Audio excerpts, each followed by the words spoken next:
Come era prevedibile, la prima neve della stagione in paese a Santo Stefano d'Aveto è stata accolta con entusiasmo. La coincidenza con la giornata festiva ha poi favorito le prime uscite anche sugli sci.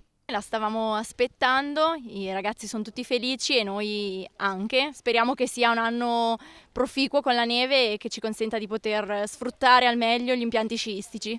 Se i residenti gioiscono, i commercianti tirano un sospiro di sollievo. La neve non solo dona un aspetto incantato al paese, ma è richiamo per visitatori, soprattutto nel periodo delle festività natalizie. La neve, pane, porta gente, se no l'inverno poi si allunga e non facciamo niente, non viene nessuno. È molto importante la neve.